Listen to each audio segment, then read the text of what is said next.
Yeah. So they're like. Hi everyone. I got you. Thank you for joining us today. My name is Jay Paul and I'm a senior in the School of Nursing and Health Studies. This is our kickoff event for Healthcare Innovators. This is a relatively new club on campus where we just strive to improve the student understanding of healthcare innovation. We speak to CEOs, influential thought leaders, and other professors in a variety of disciplines related to healthcare to learn how we can innovate ourselves as students. Today we have, we're continuing that with a panel, and let's have Monty come up to introduce our first panelist. Hi everyone, welcome. I'll be introducing Dr. Sana Syed. Dr. Syed is a neurologist at Tufts Medical Center with a collaborative position as a clinical translational research fellow in quantitative medicine. In a position at Pfizer, Dr. Syed does research in computational neuromedicine and human exploratory biology. She completed her residency in neurology at Boston University Medical Center and then went on to complete a fellowship in demyelinating disorders and a cognitive neurology fellowship at Beth Israel Deaconess Medical Center, Harvard University. She also holds an MPH from the Harvard School of Public Health, concentrating in management of health medicine. And I'll be welcoming Ajay Mishra to the floor, who will be introducing our second panelist. Hi everyone. All right, so we have Dr. Mitchell here. He was a Dreyfus National Merit Scholar at the University of North Carolina. He completed his training in internal medicine and pediatrics at North Carolina Memorial Hospital in Chapel Hill. He then completed his rheumatology subspecialty training at Georgetown University, and in 1998 he accepted a faculty position to provide rheumatology teaching and service and adult and pediatric rheumatology at the hospital on campus. He served as the Associate Dean for Clinical Curriculum at the School of Medicine here from 1998 to 2000, and as the Senior Associate Dean for Academic Affairs from 2000 until 2002, and he currently serves as the Dean of Medical Education at Georgetown Medical School and remains one of the most popular figures at the medical school.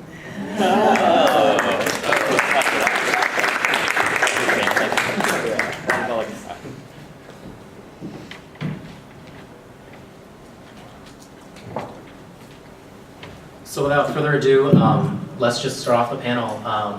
Can we just talk about innovation? What is innovation? How is it defined? Should I start out? Yes, you might should be. It is. Oh, sorry. Dr. Mitchell, is yours? Oh. Yeah. So innovation basically is a new way of thinking, but when it comes into healthcare, we have to see which part of healthcare, because healthcare, you have to define it, and it's a very broad term. We have academic institutions, we have hospitals, we also have the pharmaceutical industry as well, which people tend to ignore. But these silos have to work together to create like a collaborative environment, and I think that's where innovation comes in. And there's so much room for innovation within healthcare itself, because even within academic institutions, they have to keep up with the rest of the industry, so to speak. And at times it feels like they're not speaking to each other. So in order to innovate, there has to be collaboration, and then there has to be change that kind of moves the industry together forward, not individually. Not that, oh, the pharmaceutical industry keeps spending money and moving forward, whereas the academic institutions, they're still getting the hang of an electronic medical record. I mean, there's this disconnect with it, and then academic, like the curriculum isn't keeping up. We have medical students and different institutions doing different things. There are some academic institutions that feel like they are trying to keep up, but then there's a lot of academic institutions that haven't really caught on to the change that is happening in the real world. They're still doing what they were doing like 50 years ago, and that's just not going to happen. And I think that's where a lot of these students, I see them doing joint degrees. And I think they're trying to make up for it on their own at times. So I think innovation is the new way of practicing healthcare now. So. Fantastic. Thank you. Don't worry, we're not 50 years behind Laura and Chase. Let me speak to maybe the overall innovation. Innovation, you can say innovation is keeping up with the industry and the change. That would be, if you're a hockey fan, Wayne Gretzky saying, I don't go where the puck is, I go where the puck is going to be. But that presumes we have ice. So we are sitting here right now with a web server that doesn't work for the university, and the largest integrated health system in the mid-Atlantic, MedStar Health, got hacked by a ransomware. That's 26% of the mid-Atlantic, larger than Hopkins, and it's tough. So how do you, number one, you have to think ahead. How many of you in the room knew that when the FBI, when Apple turned the FBI down to get into that cell phone, there was a teenager waiting in the wings to say, I can do that, right? It's you know, what motivates innovation? Sometimes it is, you do need to, you need to anticipate adversity, and we do have, and we all have an obligation to say, in our wonderful Jesuit institution, as many in the room know, our motto is that we'll educate in the Jesuit tradition of cura personalis. Now, Ignatius talked about the formation of the whole person. We say it's the care of the whole patient, but we moved beyond that now to cura communitas. Wikipedia tells me that is a real word, and it means the very essence of community, because we need to treat populations. Let me give you an example. So what if you, as a new, this is my prompt, as a new inventor came up with, you transport yourself back a few years, you have horrible hay fever and allergies in this city, and suddenly you had just invented the first drug that did not make you drowsy, but worked as an antihistamine. Anybody remember that drug? It was called Seldane. It was on the market, ooh, was that Pfizer? I'm trying to remember. It was on the market about 1 year, and remember that new drugs, new ideas will come on, and you try them on animals, you try them on a couple hundred people, and then you try them on a couple thousand people, and then phase 4, you go to a couple million people, several million people, and people died. People had arrhythmias. So about a year later, that drug comes off the market. Adversity is that opportunity. Anybody recognize this drug? Allegra. Anybody take this drug? You know, I don't want this to be a HIPAA violation, but anybody know where it was invented? Oh, come on. Georgetown. So the Georgetown patent is Allegra. Allegra was a metabolite of Seldane. So adversity came up, and they looked in the lab and said, what does that metabolite do? They put it in animals, they put it in a few humans, etc. So Allegra. Now, unfortunately, one case report in the British literature said there's an arrhythmia with Allegra. So Georgetown sold the patent to Pfizer in its entirety. I think its public record is about $23 million. That's a lot of money then, except that's all. Anybody know what this drug over the counter makes per year? 1.8 billion with a B annually. So, so innovation, look for adversity. Yes, you can, the assumptions of 50 years ago, as you mentioned outside, won't work.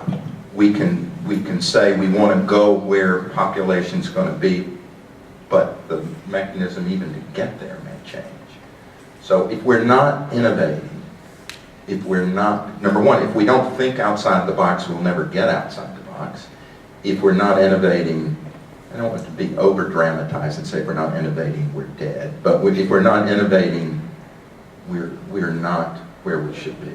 Is that fair? We're just stagnant. Fantastic, thank you. So where are we thinking outside of the box now? In what specific areas are we seeing innovation today? So, I mean, I can start off things. So, I would say that the position that I'm in right now at Pfizer and at Tufts, that was also part of an innovative program to bring together an academic institution and a pharmaceutical institution. So it was a way to educate and to collaborate and then hopefully to progress in some way. And it didn't come with any caveats or like any conditions of what I should do. It was completely open to me to do what I may and learn what I want. So I think that was one part of innovation. And honestly, there's a number of pharmaceutical companies in that area that have, and whether it's right or wrong and whether it's going to lead to anything or not, it's another story. But like in Cambridge, where MIT is located, you'll see that like as you have a lot of construction going on, but here there's so much construction going on, and there's companies like every single block, and their incentive is to be there to tap into the MIT market, to create collaborations, to think differently. So that is one way to look at thinking outside of the box. They're trying to reach out to the thinkers and bring them in to actually work for themselves and for the company as well. So within education, there's that. And then I guess within medicine itself, and this is at a research stage, and obviously I think it might have been because of all those issues that they had with drugs back then. Now they spend 10, 15 years doing safety studies. So one of the research areas that I am in is human exploratory biology. So what we do is we assess different endpoints. So part of the endpoint assessments that we do is like digitizing healthcare, using sensors for evaluation of patients.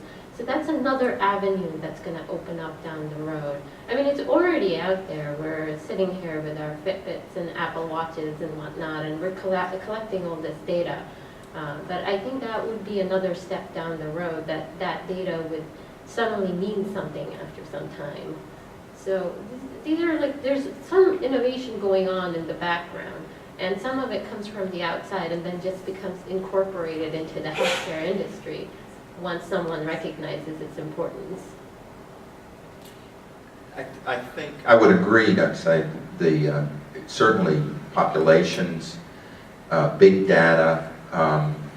We do need the infrastructure to deal with that data, because you can do remarkable things. An early electronic record was the Veterans Affairs electronic record. The nice thing about that is if you went to the podiatrist or you went to the pharmacy and they took your blood pressure, it got entered into the record. So the chief of cardiology and the chief of staff, Ross Fletcher, would present a hypertension paper at the VA and would have 250,000 data points of monitoring. So the VA, ironically, is probably, Kaiser's a competitor, but the VA has the highest percentage of patients whose blood pressure is controlled. And they do that by taking the power of that record. How do we protect this data? Well, two questions. One is, what kind of tools do we need to deal with that data? So we have a biorepository, so every cancer patient has blood, has tissue, has samples. So personalizing that data is powerful. To say, we also have a pathologist who has done remarkable things so that they can take the patient's cancer cells and grow them immortally. That's not a big deal, but they can take that same patient's normal cells from that tissue and grow them immortally. So you can compare drugs, huge amounts of data. So our CPSA, big partner, it's Georgetown, it's Howard, it's MedStar Health, 26% of the Mid-Atlantic.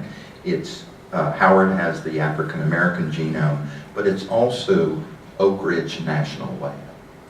And why are they our partner? It's not nuclear, it's supercomputing. Because how do you take that much data and come up with answers? The other second part of that is how do we manage and how do we secure that data? This is the third health system in this country to be brought to its knees by ransomware.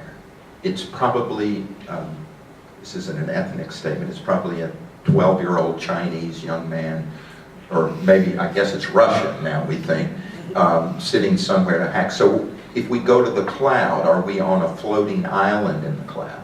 How do we analyze that data? What are the tools we need? How do we secure that data? I'm just paranoid now, knowing that I'm never going to have the cognitive ability to learn the password they're going to get me to use and to change it every 30 minutes during the day. So how do we do need the data. We do need the tools to deal with the data.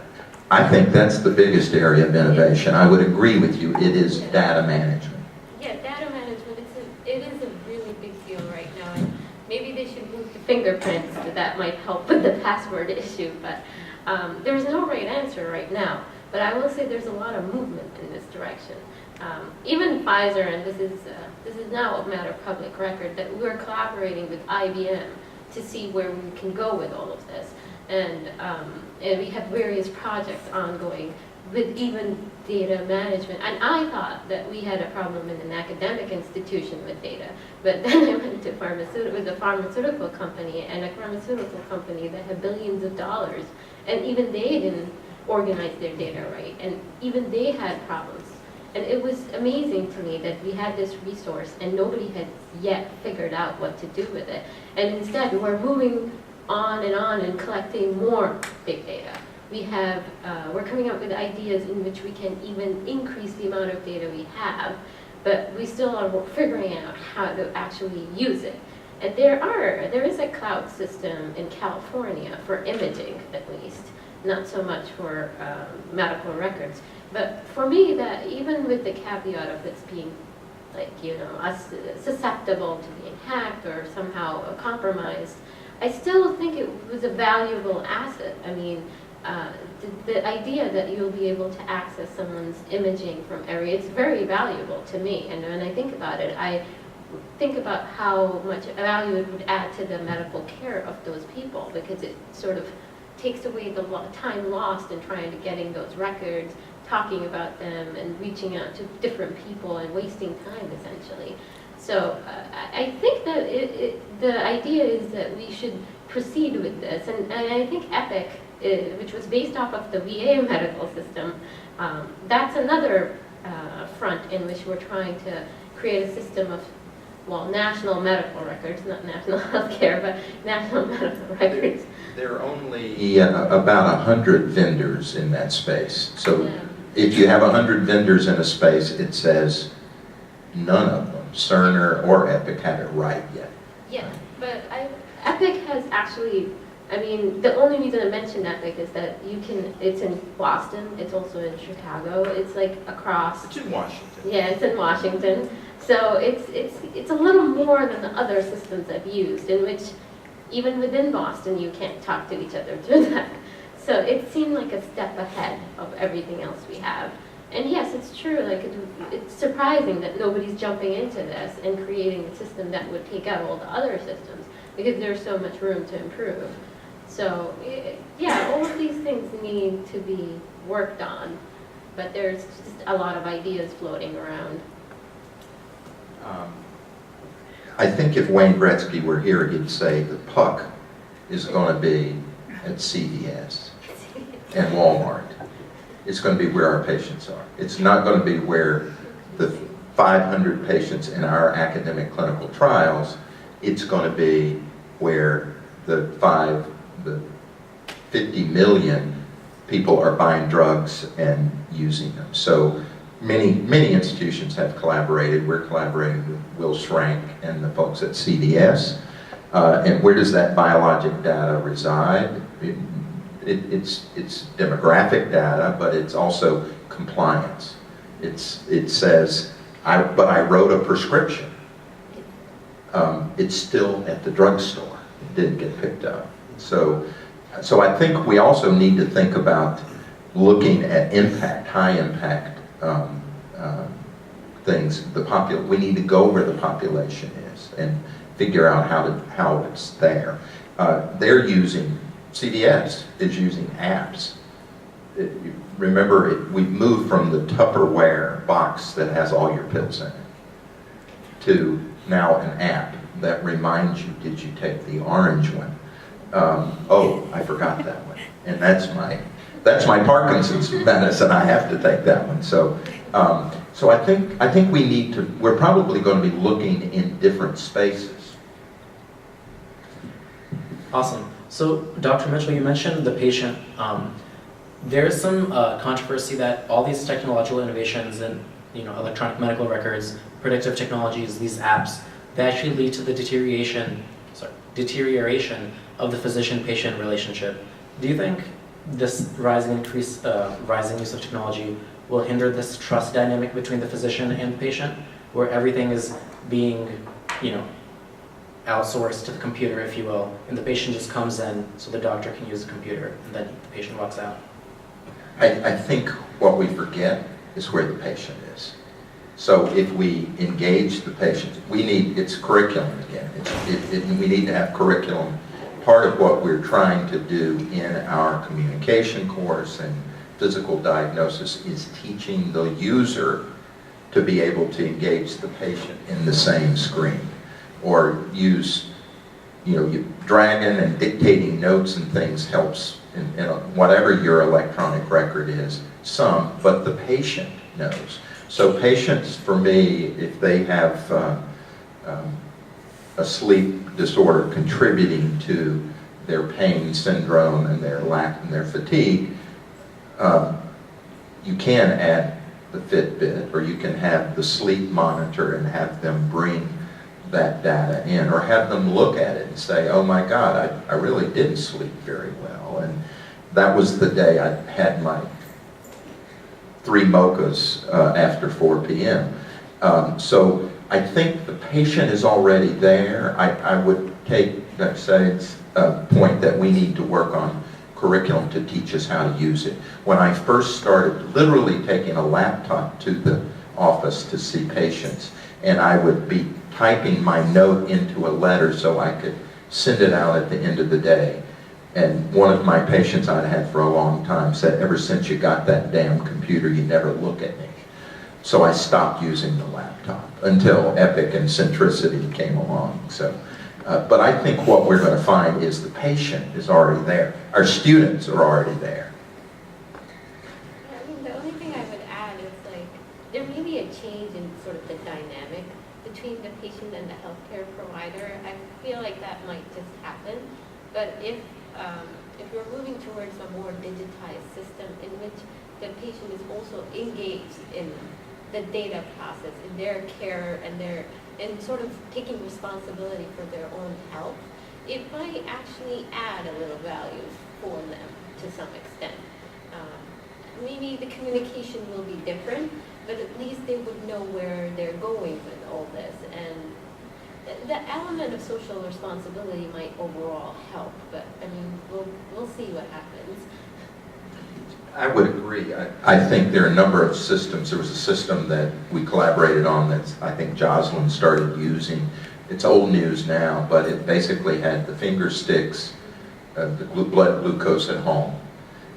So you're the patient taking care of their diabetes. If it's CHF, primary care in the future is going to be chronic disease management. Yes, it's not a gatekeeper. It's not getting you to the specialist. It's that person that manages CHF. That may be a nurse practitioner, but it also is the patient. And the patient gets on the scale every day, and if his weight is up 10 pounds that day, he needs to contact someone or take his diuretic, or so that the issue is the patient is engaged in their care. And that data needs to get, I think at the VA they sign into My Healthy Vet and log that data in directly into the electronic record. A little comment, just something to add. I mean, I'll be the first one to admit that it's so tedious trying to, interact with the patient in addition to, getting all the information that you need to into the computer, and then sometimes you can't move on to the next screen unless you have all the boxes checked, etc. And then I spend like 3 hours after clinic trying to dictate all the notes to make sure they're in on time. But there's other factors, not just technology, that are affecting patient interaction with the physician, and I think a lot of that has to do with the patient getting information from Googling their own, condition and saying, hey, why don't you start me on this med? It said, this is supposed to treat it's like the new thing. We see it all the time with multiple sclerosis and the oral medications that are coming out. And then, so that's one thing, that the patient has so much more information. And the other thing is, I hate insurance companies. And so if you have to meet a certain quota at the end of the day, then you're seeing patients for, let's say, 15 minutes. You're not going to have the most, amazing patient interaction or experience in 15 minutes versus, 30 minutes or an hour that you might be able to spend with someone. So there's other factors in addition to EMR that, at this point in time, physicians and patients are dealing with. My only counter would be, I agree with those same frustrations. I have to calm myself down before I get on the phone appealing a drug denial. Yeah. In the insurance company's defense, this could be my little 3-year-old patient who takes Alaris, and it's each little vial Mom draws up is $18,000 a month. But by the time he was 2.5, he said, "Mom, I'm better." But there's a lot of expense. But before you get on the phone with them and say, if you turn this drug down, you're going to hell. No, I'm sorry. I told you I had to calm down for him. But the thing is, we need good educators to say, what are the things we can do to make that 15 minutes of a patient understanding you are central to them, undivided attention. And I think the sociologists have said 5 quality minutes can be very positive. And I'm not saying we do that. I don't believe we're teaching that now. I think we should learn to optimize that frustration, and then maybe our graduates will be less frustrated too.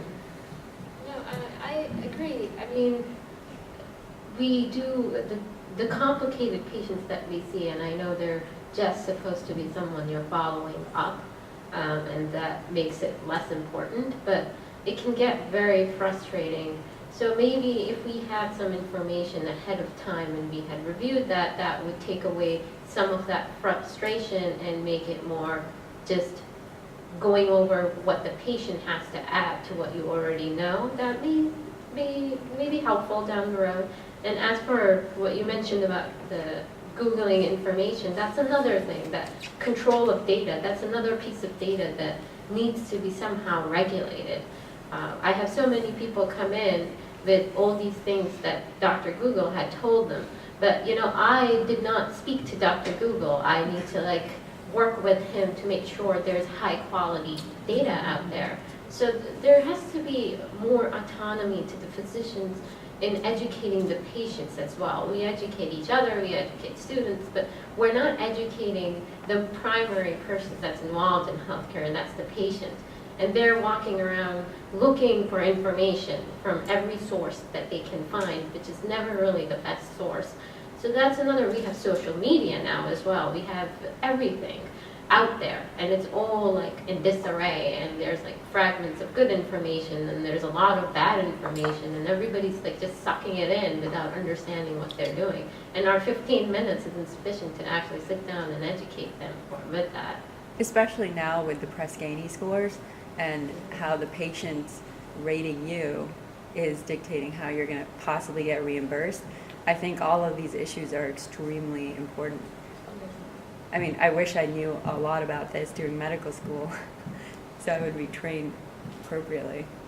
There were a couple of disruptive students who came and met with me, and they had a proposal to say, could we incorporate, similar to Press-Ganey, HCAP scores in our communication course?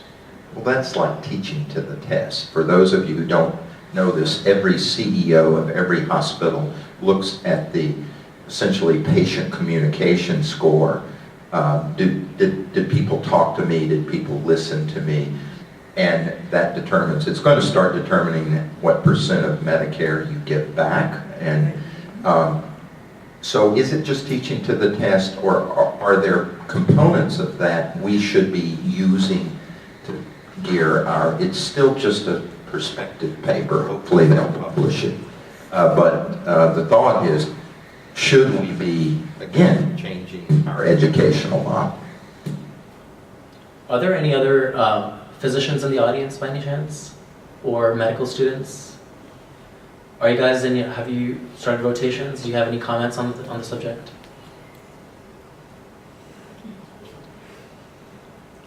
On innovation in general? Or just on this, like the use of technology and like while you're seeing patients, has it affected you in any form? Do you like it? Do you dislike it? Do you think that something else should be integrated with that? One of the things I was looking at was Watson and how that's going to affect the physician-patient relationship in the future. There's a lot of talk like, are robots going to replace doctors? And I wrote a small paper on how it's not really going to. You have machines and you should use it to your advantage. They can suck in all this information from papers, from publications, and they're smarter than doctors. But what's going to happen from that is the patient-physician relationship is going to come back. You can bring back the emotional side of medicine and actually take care of your patient, and you have this robot on the side as your assistant. It's funny that you mentioned that. So we did a field trip to IBM as a part of the 5-year innovation, and we met Watson. We took pictures with him, and so there's a huge utility for Watson. And when we were there, I never looked at it as if that robot could replace what I'm doing, but you could harness what the robot has to offer in so many ways. And that's what we spent that morning talking about. Not just Watson, we were talking about a lot of other things, but utilizing all these resources that are out there in a way that would advance and sort of accentuate the experience that we have. So there is a lot of, there are things that a person cannot really pick up on, and a robot may have greater accuracy. So how do I give an example? So for instance, like when we have someone with Parkinson's, for instance, there are early signs that, yeah, sure, we could pick them up, but sometimes there's just a voice change. And if I meet someone for the first time, I would just think that's how they've always talked. So I would not pick that up. So having these subtle changes in frequency that go above or below normal, that's where a machine can add value. And I mean, I'm just giving one very vague example, but yeah, so the Watson question is very interesting, but I think that it could add some value to how we practice medicine and what we know is medicine, not like replacing physicians. If you've seen the IBM ads, to your point, Omar, Watson can't sing along with Bob Dylan. So the emotional part always has future there. Yes. He doesn't really do much. Yes. Just kind of sits in a room. Any other thoughts from medical students right now? So I think one of the things is going to be important to figure out what is important to us as a system, and figure out what our goals are, and then come together and figure out how we can solve that. I think one of the issues that I've seen is that healthcare has a lot of stakeholders from different backgrounds, and everybody thinks things should be done a slightly different way or has a different idea for doing things, and we don't always communicate well together to figure out how to do that best. So sometimes, for instance, the electronic health record isn't very user-friendly for the nurses or for the doctors or for one specialty, and then you get into the situation where everybody's frustrated, people aren't paying attention to their patients aren't happy because we're not interacting well. So I think it's figuring out how to use these tools and how to design these tools so that we accomplish the things that we ultimately want to. And to that point, I attended a conference last year in Boston discussing a bunch of innovations in medicine, expanding beyond electronic healthcare records and big data at IBM Watson, going all the way to the 3D printing of organs for the future of transplantation. And then someone made a comment, a lot of times from innovation to the integration to the medical school curriculum, that transition can take up to 17 years. And I'm wondering, in an era now where technology is moving so quickly and these applications can be added to clinical medicine. I'm a second-year student right now, so I haven't had the opportunity to go into the wards yet, but if that's going to be the new future of how we're going to practice, how can we integrate that from the pre-clinical curriculum to the clinical curriculum so we can best utilize that and get to the mindset from the beginning? I think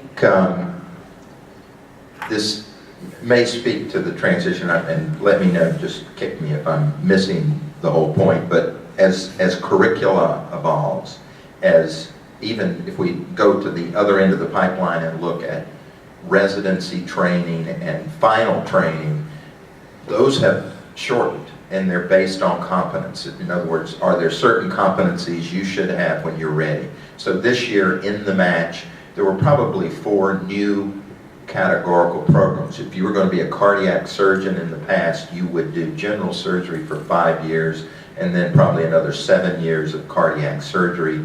Now there's a categorical cardiac surgery. You start, it's a shorter time period. Part of that is because by the time you finish that old pipeline, the data, the answer, maybe you ask the same questions, but the data's changed. The practice has changed immensely. We're trying to dial that back to the medical school. So as we look at that curriculum, and where does the innovation, where does the energy for change come from? It comes from the students. It comes from people who would say, you know what, you're not getting that strategy and business thinking. So one of my favorite groups that now has a track is called Business Leadership in Medical Practice, aka BLIMP. But again, and we now have about 5 of those tracks. A number of places, one of those being population health and prevention. And again, should you be spending that time, when should you be spending that time acquiring the data? Because it is changing so quickly. So that's been our move to create more room in that curriculum early. To say there's a competence level, so another group of students, I felt like it was a wonderful example of leadership in innovation. They pushed a very stodgy group of faculty and leaders to say, we think the first 2 years should be pass-fail. Well, that's great. Why does that make a difference? If you look at anxiety and depression in schools that have made that change, those scales are, I'm sorry, you're neurotic in those first 2 years. And what they found is St. Louis U and others found that drops, that collegiality, collaboration goes up, anxiety and depression decrease. They presented the data. First day they presented it was a faculty retreat. One of the trusted neurologists, one of the smartest, most gifted educators I know, said, pass-fail, that's communism. I said, this is going to be a long conversation. So they listened, they sat down and presented data. They would talk to the dissenters. They'd go back. I think that group of 4 students presented that PowerPoint 12 times over about a year. About 2 months ago at the Committee on Medical Education, they presented the data. The student presenting basically said, you know, when I began this, I was not a believer in this program. And it passed unanimously. So it was leadership. It was saying, if we all say this system needs to change, I want to innovate, you need to break rules. You need to push the mold. I'm a little bit of a rule breaker. I won't confess to anything except my mother would tell you I'm here in a seersucker suit before Memorial Day. I broke the rules. My patients' families text me. Is it HIPAA compliant? No, but they will send me a picture and say, Johnny has this rash. You know, what do you think? But I think we're going to see innovators from students. We're going to see innovators from pharma. The pipeline's drying up. The problem is to get to a blockbuster, it's probably $1 billion in 10 years, still. $2.5 billion. Okay, $2.5 billion. And guess what? What if you miss? What if this trickles over the cliff and falls into what we affectionately know as Death Valley? Seldane. Seldane probably cost them in those days $1 billion to develop. It died in Death Valley. So. Yeah, so because of that, even pharma has innovated and changed the way they actually develop drugs. Obviously, their incentive was to reduce costs, and I wasn't a part of that era, but in my past year, I've seen what they're doing, and I've learned that how they adapted to make sure that the failures that they face are not as expensive. Because that eventually, to be honest, that eventually leads to higher costs overall. That's the other problem that we have with the pricing of drugs here. So in an attempt to make sure that the failure rate the failures occur early enough that there's less loss, because failure is inevitable. And there's like, in neuroscience, for instance, having a blockbuster drug is less than 1%, I think. I mean, we haven't had a blockbuster drug. I don't think it's, and You're forgetting Lyrica. Yes, forgetting Lyrica. We'll come back. Yeah. Like in cognitive neurology, for instance, and I'm a cognitive neurologist, I feel like we don't have anything. I give the medications I have, but at one point I even tell them that I'm not sure if it's helping them in any way. So there's a lot of limitations. Let me give you a neurology example.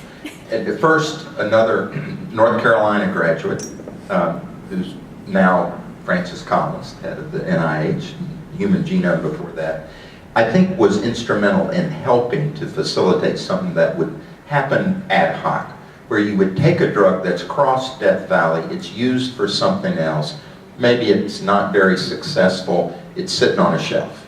We know it didn't kill people, at least not in clinical trials, not widespread use, and he made it easier to take those drugs that were FDA approved and use them.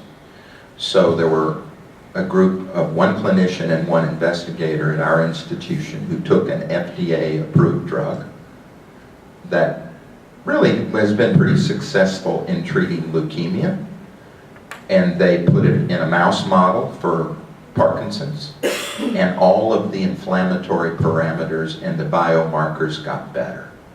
Oh my God, what is this? Does it work?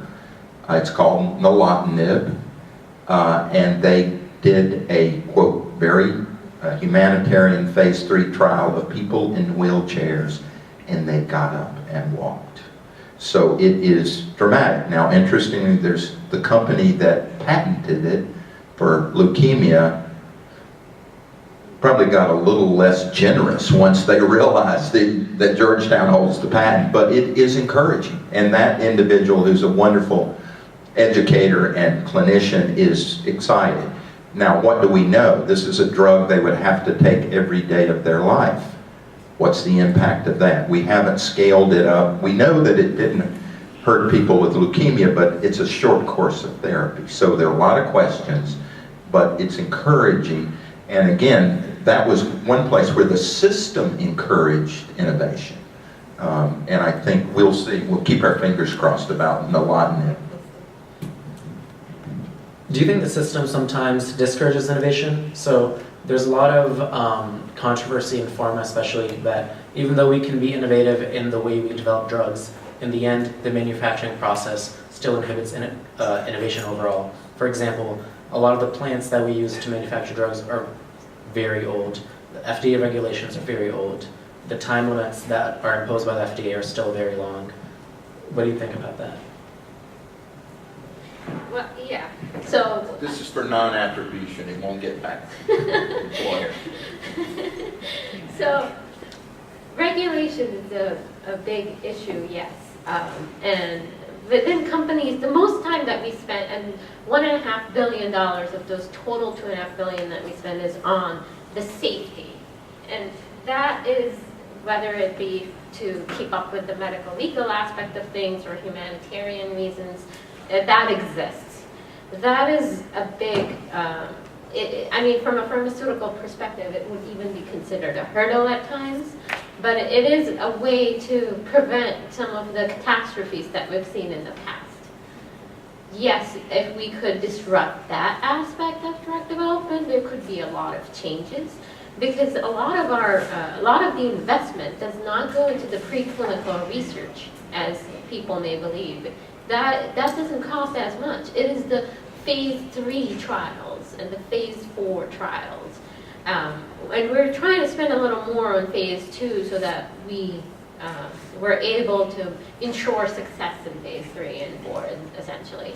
But how do you disrupt that system? It would involve a revamping of the different cartels of government, of pharmaceutical, of academia, and then somehow making them all work together. And this is just a crazy idea, which I doubt anyone can actually use.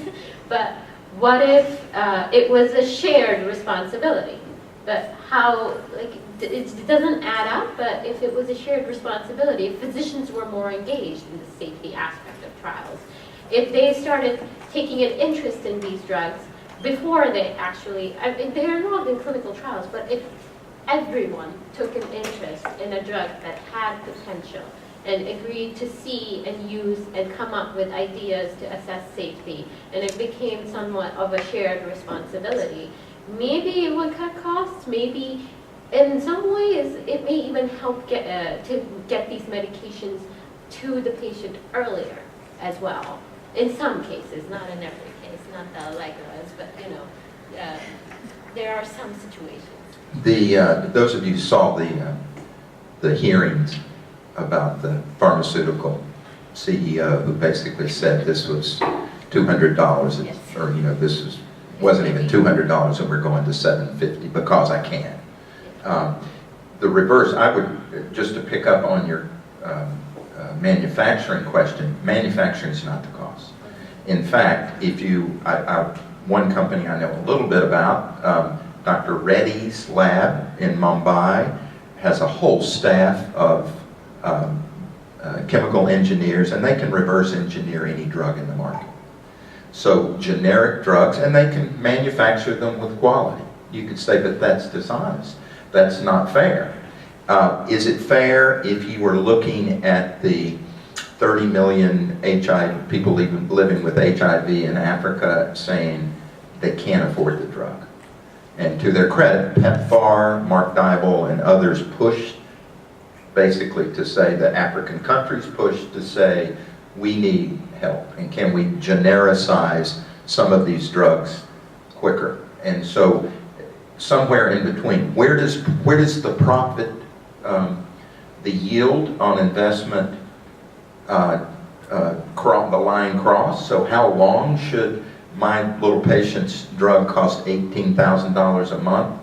Not for this child's whole life, and it's not just until the patent runs out. It should be a collaborative decision to say there's a reasonable return curve, but that should mean that the price should come down closer to where it is. What's going to happen, and regardless of which debate and which wacky candidate you hear say it, the truth is we should negotiate drugs. We should negotiate drugs for Medicare. We certainly should negotiate, the VA does.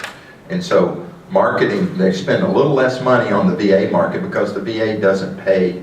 They say, we take care of all the veterans in the US and we'll only pay you X. And the truth is they need the market and the price comes down. So I think our social responsibility, I think it's just to your point, needs to be collaborative. Remember when we talked about phase 4 trials, phase 4 trials are safety reports after the drug's in the market.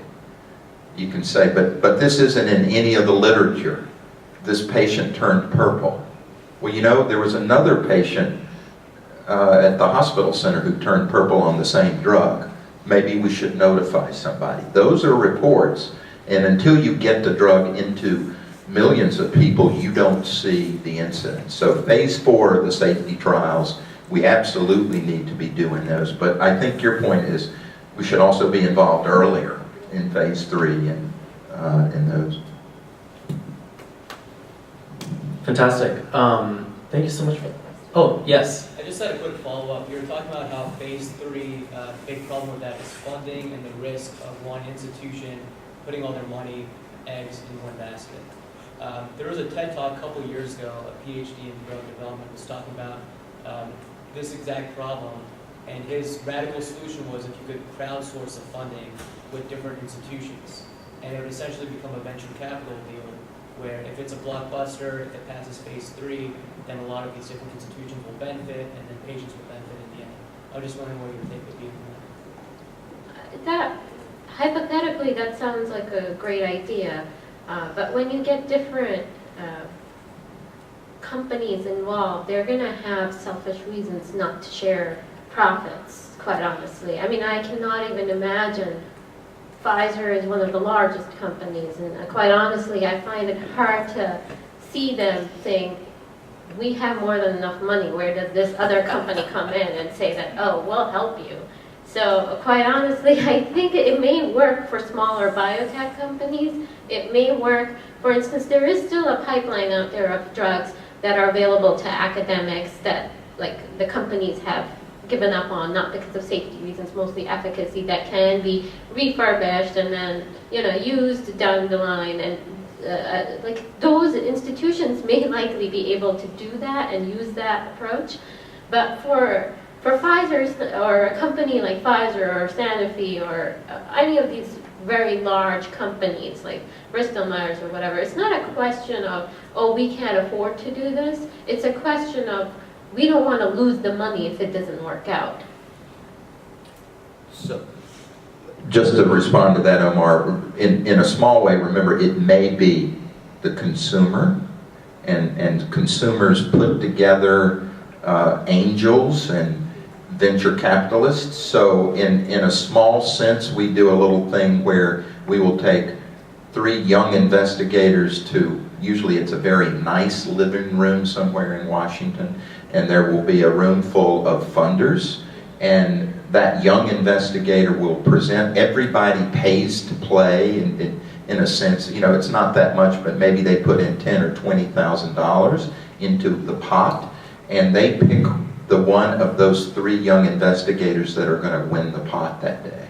And they take that starter grant and do it. So you might see, this might be, and this is a little self-serving, they're both our grads, but one of them is an MD, MBA, who, and I've told you all this story, went out, did some startups, actually is doing venture investing, contacted another young MD, MBA in residency, and said, I'm seeing a lot of companies, a lot of great ideas, innovation, could you help me research these?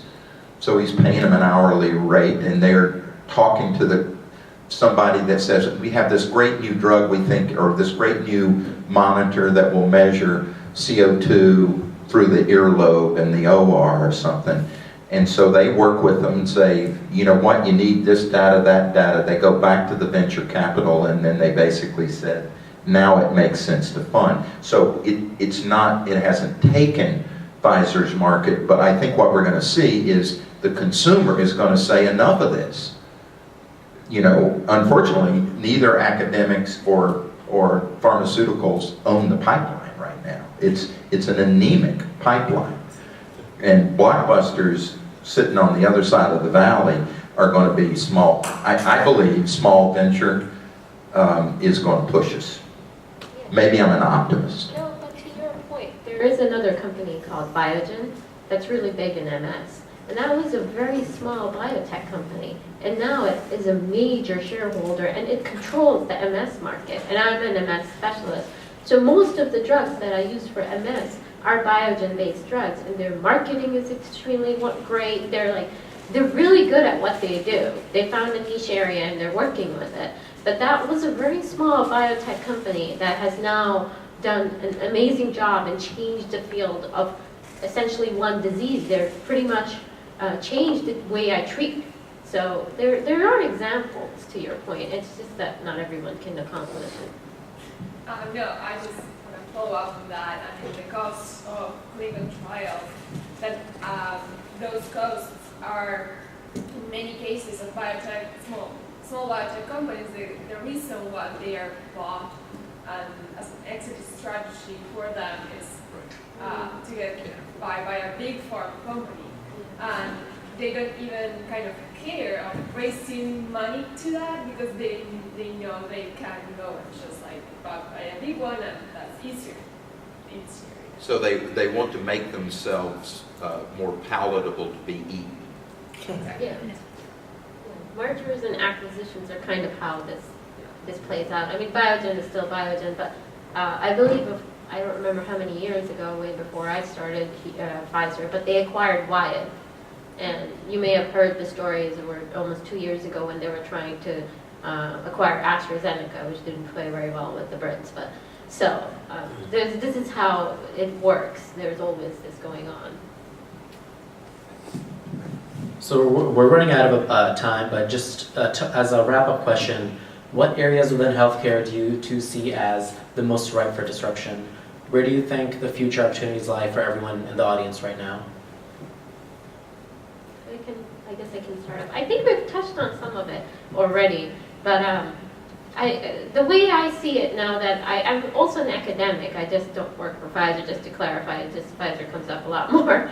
So as I see it from both sides of the spectrum right now, I like the idea of breaking this sort of siloed presence, because now I seem to understand both sides of the alley, so to speak, because I'm also an investigator actually at Tufts Medical Center. I'm an investigator on a phase 4 trial. I'm about to start a phase 3 trial.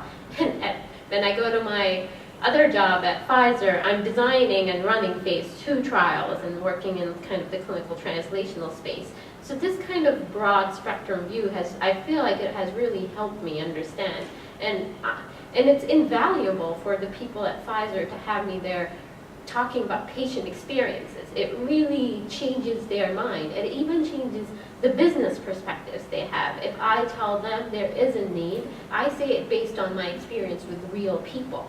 So there is this kind of breaking down silos, working together, actually, even at this very small, minuscule scale that I am in, I feel like it does make a difference. And then, as part of some of the projects that I've been involved in, I really think that digitizing healthcare and kind of this big data and figuring out what to do with it and how to do what with it, that would be the next avenue as well. It may take many years, but that would be a very important part of how we practice medicine now. And I think between these and electronic medical records, I think we've complained about them so many times. Every institution I've worked with, I've always had a complaint, and it seems to get worse with every year. And I've changed hospital 3 times. I'm yet to see, it's ridiculous that you would think that in Boston, where we have MIT as our neighbors, we still can't figure out something so basic. So between these things, I think there's an area that is just waiting to be changed. And there is some change, but there's still room for plenty more. I'm gonna yield my time to you. You came to this meeting about innovation. What do you daydream about and say, you know what we need to fix? You know what we need to change? What are things it can be off the wall. What do you think we need to fix? What do you think we need to innovate? If you're getting ready to patent it, I promise we won't share. I would say from the patient's perspective, the continuity of care. I think, patients interact with so many different providers and there are so many different EMR systems. I think there needs to be greater communication between those systems so that patients only need to tell their history once. And, from that point on, everybody understands what's going on. Others, yes. So I don't know if I would say this is an innovation, but I see the shift that's occurring from fee-for-service to outcome-based, a greater appreciation for sort of community health and looking at social determinants of health. And I would be curious about innovations that you see in incentivizing people to go into primary care and emphasizing that importance. You're exactly right that people are a little concern. When you walk into a room and you see two curves, they're all talking about the same thing. They're talking about the second curve. You know, the first curve is you admit more patients, you sell more medicines, your profit goes up. And now the values-based curve is just what you're saying. You have to show that you've lowered blood pressure. You have to show that your diabetics are better managed, etc. So the values-based curve scares CEOs to death. They're trying to guess what it will be because 80% of the payment will at least be values-based to some extent. It doesn't mean that's the whole payment, but 80% of the things you're paid for in Medicaid, anything from CMS, Medicaid, Medicare, will be values-based. So it's a great suggestion, and I think we need to look hard at how we do it educationally, how we do it with residency, how we do loan repayment, to do that by, don't panic, by city, by region, but also by behavior. Others. Well, if there's one thing I've noticed, it's that the limits of medicine seem not to be with the technology and the innovations coming in that end, but in the availability of healthcare for everybody at an equal level. And I'd like to see, I mean, you know, just between developed countries and developing countries, there's a huge gap, but also people in our own community have, for instance, homeless people and people in DC, there's a huge gap there, and I wonder how we can kind of curb that, you know, at the expense of, I don't know, I feel like there's just, the money is more in for the people who already have access to public, you know, who are aware of the healthcare issues and have access to healthcare, and I'm curious how that gets fixed. And the two are related. There are a lot of people that live on that second curve. Thank you. Fantastic. Do we have any Q&A at this time? We've had some questions throughout, but any lingering questions for our panelists? Yes, Dr. Endicott. So kind of building on the great comments and reflections on community-based care and continuity of care. So my background is public health. And I still see, and Dr. Syed said early on about the silos. I think the Affordable Care Act takes steps to help sort of bridge that huge gap between medical care and preventive care. What can we do to innovate in a way that's going to keep people well? Quite frankly, I would be happy if nobody was on a pharmaceutical. So that we build communities, we innovate in built environments that encourage people to walk more and smoke less and all of those things. You know, how does medicine see itself as part of that sort of vision for building overall communities that are wellness oriented and innovating? I mean, there's got to be a role for medicine in there besides new drugs and besides new technology. What is it keeping people sort of out of the hospital? I mean, I think that's the future of healthcare, and I think medicine needs to be able to see where it can sit within that continuum. I agree. I mean, Laura, I think it's a charge to the group. We find people who are passionate about it. We find students who are passionate about it, who work together to do that.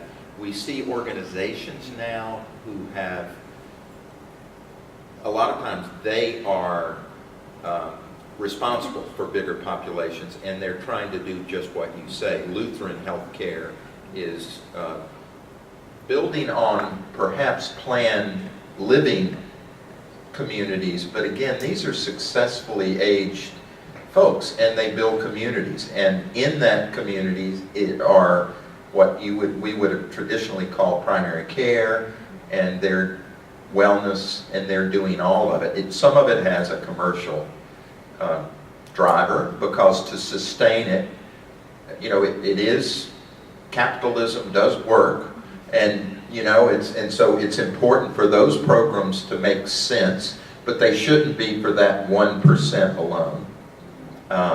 So I think we have a challenge. This is a complex city in Washington, D.C. So you know, probably 1.5 million if you look at the burbs, but this Mother Teresa had an order in Bangladesh, Bombay, in Mumbai, and in Washington, D.C., and there's still the gift of peace. And and D.C. needs it. You'll treat drug-resistant TB on a grate in the shadow of the Capitol.